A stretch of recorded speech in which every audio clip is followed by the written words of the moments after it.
risen from the ashes to school the masses. Hello, everyone. Welcome to another edition of the Scholars of Wrestling Show, episode 206. I'm your man behind the microphone and your current reigning Scholars of Wrestling champion, Scholar Jeff. To my right is Scholar Tarek, the former champion. Is that right, fool? Damn right. The former champion, the first ever Scholars of Wrestling champion, and soon to be the first ever two-time Scholars of Wrestling champion. Oh, wait, I'm sorry. Were you saying something? I'm just rubbing it in that belt will once again be mine, and there's nothing you can do about it. That is, unless I'm not the one to do something about it, and Scholar Brian to my left actually steps up his game and emerges from the shadows and takes the belt for himself. Sure, why not? Do you feel any confidence in his voice of him actually thinking he might actually win the belt sooner rather than later? Well, here's the deal, okay? I'm playing underconfident right now because when it actually happens, I'm gonna stomp the shit out of both of you. And that's where we are. But you know what? We could spend all day talking about this. How this title is just tearing us apart. It's how it's tearing us apart, Lisa. But at the same time, we have a job to do. There's lots to talk about, lots that happened in the world of wrestling this week. So we got to kick off this show right with a little segment we like to call Backstage News. Honestly, I'm not going to think of any intro for this one. It's nothing elaborate. So we're just going to go check in on a little Backstage News. News. Oh, shitty man. Oh, wow. We're off our game today. No, it's not that I'm off my game. I just I didn't want to think of anything elaborate this week. Nah, but all of us collectively? You're saying it was an eventful week, and it not as eventful as you're probably putting it. Well, let's dive right in and see what we're talking about here. First off, Enzo Amore released a rap video, and it's actually good. You liked it? I thought it was pretty good. I actually turned it off because I thought it was. I'm like, Enzo, no. Enzo, I couldn't handle it. No, it's like, Enzo, take the win. Go away. Take the win, go away. That's it. You dropped your court. They dropped your court case because they know the woman is a fraud. And go away. I don't want to see you anymore. And this just proves my point. That's the best you could do. Well, clearly, it's okay, Brian. Clearly, you cannot appreciate the intricate artistic stylings and the raw talent it takes to write a diss track, something that the kids would like, with the phrase consensual penis. I mean, clearly, it's okay that your tiny little pedestrian mind cannot appreciate the high art value of a song like this. Are you liking heel Jeff right now? It's pretty good. I just need you. How often do you talk down Brian? I just need you to understand how you sound right now. You are trying to make Enzo Amore sound talented. Well, he is talented. Shh. No. Because, as to paraphrase the man... I'll be taking this because you don't deserve it. Here. Well, you can't... I can't take it. I'm not trying to persuade you. I cannot persuade you because you know what? You just can't teach that. Bada boom, realist champ in the room, how you doing? No. Okay. No. I'm going to pause this. I will agree with you on one thing, Jeff. I think Enzo Amore is talented, but he did not show it. He didn't. Exactly. Thank you, Brian. He didn't show it in this video. Normally, I like to listen to all the crazy shit he has to say, but there was something about this where he was just kind of just rubbing it in, and it was very cringeworthy. I was spending most of the video just going like, ugh, I'm just not liking this, I'm turning it off. See, for me, some people don't need to rap. don't have what you call the artistic ability. Now give him back the belt. To not come across like a fucking moron. Okay, and that's what he just did.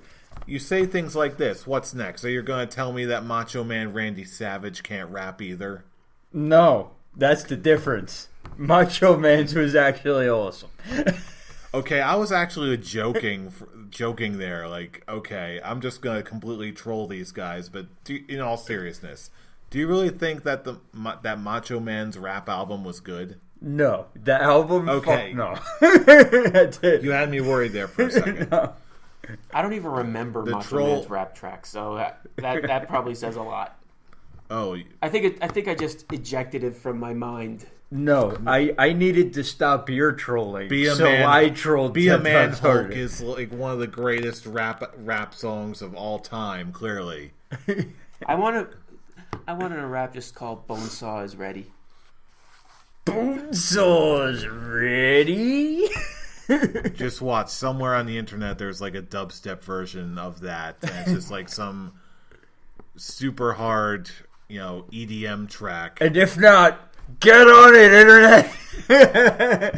We'll look that up later once we're done taping the show. But I guarantee you, there's got to be something out there.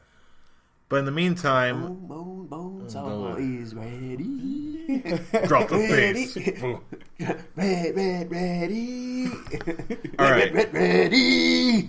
All right. In all seriousness, in legitimate news, it was just recently announced that Io Shirai is coming to WWE. In case you don't know, Io Shirai is a former tag team partner of Asuka. Oh snap! I didn't know of their history. Do you think they'll actually bring that to WWE? I would think at some point they'd have to. I would think something similar to like how they talk about Finn Balor and AJ Styles and their history. Yeah, I can see I could see them bringing that into it. I think you kind of have to. I don't think that you can like sweep it under the rug. I disagree for two reasons. Number one, the women's division doesn't have a fully fleshed out tag division just yet. And I wasn't even talking about them being tag team partners or anything about that. Just talking about them having a history, and bringing that up. That brings me up to my second reason. They're not the Bullet Club. I don't think anyone. Well, let me ask you guys. Do you even remember the name of their tag team or faction? No. I do. It was called Triple Tails. Yeah. Okay. With Io Shirai's sister Mio and Kana. I'm sorry. I'm kind of. I And guess I it's kind of my dirty mind. I wasn't saying anything about What? Triple Tails. Like, yeah, I bet they have the nice tails on that one. Mm-hmm. Well, they may or may not have released videos. Ooh. Oh boy. To my phone. Yes. No, but I can name things.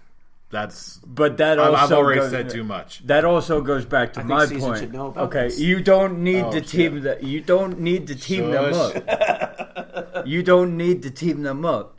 You just need to acknowledge that there's history there. They've done it with Finn Balor and AJ Styles. That they could do. From that, all you need to do is acknowledge the history. Maybe set up a feud or a friendship based on that. Okay.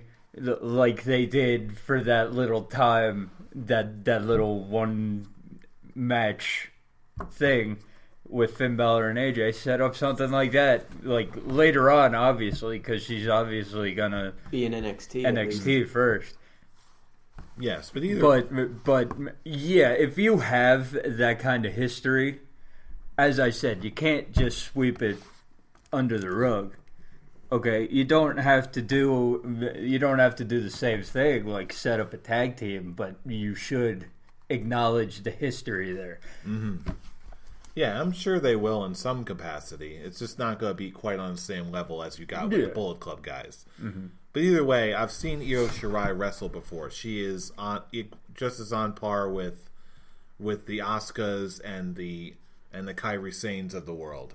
I've seen highlight videos when I first heard this announcement, so it caught my interest. It's just the question on when she actually joins up the main roster, will they screw this up? That's the big question now, because they do that a lot. I'm more confident. About 75% of the time they screw up the big names that they sign. So I'm still confident. I really am. Oh, I'll keep the positive light on it too, but I'm not completely ignoring that there could be. You can't completely ignore it. It's just you hope for the best. You just have to acknowledge that it's there. Be positive. Just acknowledge that. Just acknowledge that there's a pretty big chance. That's the heck. Just make sure you do your yoga, and everything will be just fine. Oh, if only DDP can save us. At least save the creative in WWE. But he may not be able to save creativity, but he can still make you like you. Smile. Big ass grin. And with them shiny pearls. And speaking of big ass grins, let's talk about this week in Monday Night Raw. Yay! Speaking of big grins, let's talk about Braun Strowman and Finn Balor. Finn Balor, yes. What a great opening! What a great opening segment! I love opening segments like this. Finn Balor just bitch slapping Braun Strowman, and whoa! This was a fun match. But let's start from the beginning on this one. I like Braun. I liked Braun's promo. How he's gonna have the Money in the Bank. The Money in the Bank contract is gonna get these hands. I like the fact. Get these hands. I like the fact that they keep him they don't have him do long drawn out Roman Reigns promos. They just have him come out and be like, "I'm gonna kick everybody's ass. Everyone's gonna get these hands. Okay, we're done now." I will say though, I did not like when he called himself the Monster in the Bank. I don't know what it is. It just that sounded like more like a gimmick. That'll soon be a T-shirt than anything. And you know at what? least get these hands was an accident. At least that's what he says on the ride along with Alexa Bliss. He said that get these hands. He just blurted it out. He didn't even realize he said it until after. He's like, "What the hell does that even mean?" It just worked. It just worked. This one is feel like, okay, now we're gonna try and make this a thing. And then Finn Balor comes out, and what I said last week about how Braun Strowman, after their match last week, how he showed kind of respect, he kind of took a small step backward. He's like, "You fought hard for a little man." He didn't really need to say that. That was kind of just another kind of forced thing just to try and get he was hardcore face at the beginning, and he turned like big guy heel. Not even big guy heel. He was like, "You fought well for a little man." He just had to have it we had to find some way to get this match actually go, to get them set up for this match coming up. So let's have him be a dick for a second. And so let's have him be a dick for a hot second, and then Finn Balor does something stupid and slaps the hell out of him. And he knew right away the mistake he had made. Before his smile. I like it. Most people don't like how he just does that big ass grin, but I think it's hilarious. Yeah, I actually want to have, and he had like a split second reaction of, "Oh shit, what did I just do?" And then followed by the humongous grin, like, "Oh, we're here now. Let's do it." Well, I opened this door. Let's see where it goes from here. And Braun Strowman and Finn Balor actually work really well together. Now talking about the match. Yeah, that Braun Strowman has come so far, leaps and bounds. Like a year and a half ago, this match would have been shit. Oh, absolutely. Finn Balor wouldn't have been able to carry Braun Strowman's jock. Of course not. He's a big guy. Of course he can't carry Braun Strowman. But now, He's ignoring me. Now he doesn't need to.